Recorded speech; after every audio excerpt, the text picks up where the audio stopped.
Hello అండి, అందరికీ నమస్కారం. Welcome back to our channel. This is Gautami. ఈరోజు నేను సమ్మర్ స్పెషల్గా కొన్ని రెసిపీస్ని అయితే మీతో షేర్ చేసుకోబోతున్నాను.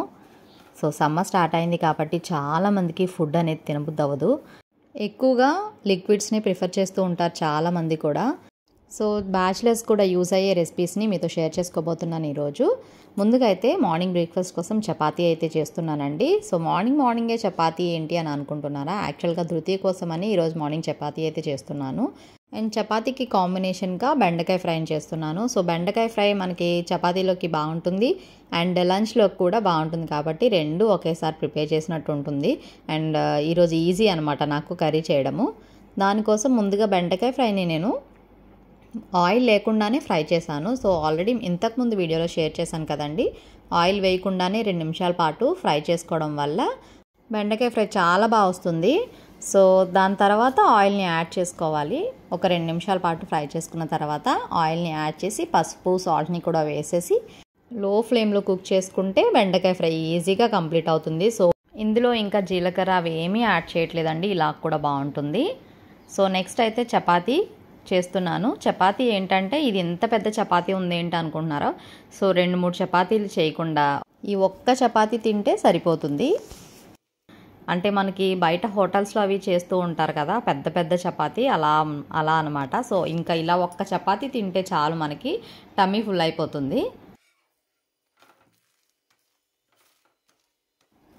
బెండకాయ ఫ్రై చేసినప్పుడు అందులో కొంచెం జీలకర్ర అండ్ వెల్లుల్లి కూడా దంచి వేసామంటే టేస్ట్ చాలా బాగుంటుందండి.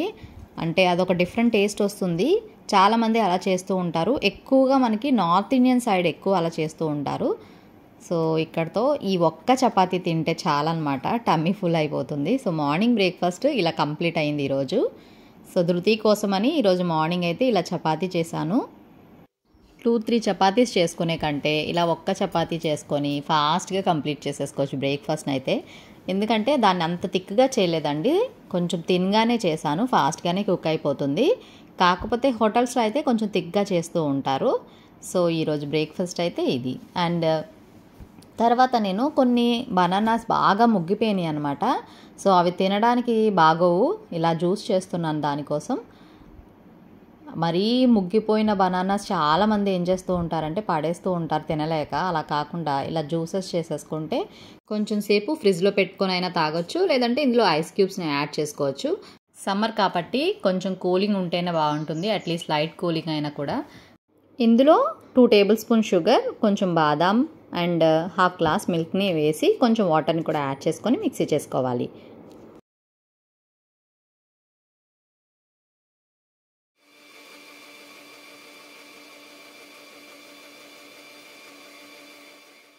కొంతమంది పాలు ఇష్టపడరు కాబట్టి సో మిల్క్ని స్కిప్ చేసేసి నార్మల్గా జ్యూస్ చేసుకున్నా కూడా బాగుంటుంది. అండ్ చాలామంది సమ్మర్ రెసిపీస్ చేయండి అని అడుగుతున్నారు. సో ప్రతి వ్లాగ్లోనూ కూడా ఒక సమ్మర్ రెసిపీని షేర్ చేస్తాను. సమ్మర్లో మనకి ఫుడ్ ఎక్కువగా తినడానికి ఇష్టంగా ఉండదు కాబట్టి ఇలా జ్యూసెస్ని ప్రిఫర్ చేసామంటే హెల్తీగా కూడా ఉంటామండి. ట్రై చేసి చూడండి. నెక్స్ట్ అయితే నేను కర్డ్ రైస్ని చేస్తున్నాను. డైలీ రొటీన్గా కర్రీస్ వేసుకొని తినడానికి ఇష్టంగా లేనప్పుడు జీరా రైస్ కానీ, కర్డ్ రైస్ కానీ, లేదంటే వామ్ రైస్ కానీ, ఇలాంటి డిఫరెంట్ రైస్ ఐటమ్స్ ఉన్నాయి. సో ఇవన్నీ కూడా ఈజీగా అయిపోయే రెసిపీసే, ట్రై చేసి చూడండి. ఇప్పుడు రెస్టారెంట్ స్టైల్లో కర్డ్ రైస్ని చేసి చూపిస్తున్నాను. సో ముందుగా అయితే రైస్ ఆల్రెడీ కుక్ చేసి ఉంది కాబట్టి రైస్లో 1/2 కప్ కర్డ్ని యాడ్ చేశానండి. సో రైస్ బట్టి కర్డ్ తీసుకోవాలి. కొంచెం వాటర్ని కూడా యాడ్ చేసుకోవచ్చండి. తర్వాత చిన్నగా కట్ చేసుకున్న ఆనియన్స్, పచ్చిమిర్చి అండ్ చిటికెడు మిరియాల పొడి వేసుకోవాలి. ఇప్పుడు పోపును కూడా యాడ్ చేసుకుందాము. సో దానికోసం ముందుకు ఒక ప్యాన్ పెట్టుకొని 1.5 టేబుల్ స్పూన్ ఆయిల్ యాడ్ చేసుకోవాలి. ఇప్పుడు 1.5 టేబుల్ స్పూన్ శనగపప్పు, 1/2 టేబుల్ స్పూన్ జీలకర్ర, 1/2 టేబుల్ స్పూన్ ఆవాలు, కొంచెం కరివేపాకు, 2 ఎండుమిర్చి చిన్నగా కట్ చేసుకొని వేసుకోవాలి. 1 నిమిషం పాటు ఫ్రై చేసుకొని స్టవ్ ఆఫ్ చేసేసుకొని మనం ఈ పోపుని కర్డ్ రైస్లో కలిపేసుకోవడమేనండి. చాలా టేస్ట్ ఉంటుంది. సో కర్డ్ రైస్లో ఇప్పుడు సాల్ట్ని కూడా యాడ్ చేసుకోండి. రైస్ బట్టి మనం సాల్ట్ని యాడ్ చేసుకోవాలి. ఒకసారి పోపును కూడా వేసేసుకున్న తర్వాత మిక్స్ చేసుకోవాలి. రెస్టారెంట్స్లో అయితే మనకి కర్డ్ రైస్ చాలా కూలింగ్గా ఉంటుంది, ఎందుకంటే వాళ్ళు కర్డ్ చాలా చల్లగా ఉన్న కర్డ్ని యాడ్ చేస్తారు. సో అలా అయినా కూడా చాలా బాగుంటుందండి. మనమైనా కూడా ఇంట్లో కూలింగ్ కర్డ్ని యాడ్ చేసుకొని సేమ్ అదే స్టైల్లో చేసుకోవచ్చు. ఈ రెసిపీ చాలా బాగుంటుంది. లాస్ట్లో కొంచెం కొత్తిమీరని యాడ్ చేసుకొని సర్వ్ చేసుకోండి. చాలా టేస్టీగా ఉండే రెసిపీ ఇది. బ్యాచిలర్స్ అయినా లేదంటే బిగినర్స్ అయినా సరే ఈ రెసిపీని ట్రై చేసి చూడండి. చాలా బాగుంటుంది టేస్ట్ అయితే. సో ఈరోజు రెసిపీస్ని షేర్ చేశాను కదా. వీడియో నచ్చితే ఒక్క లైక్ చేయండి. Thank you so much for watching this video.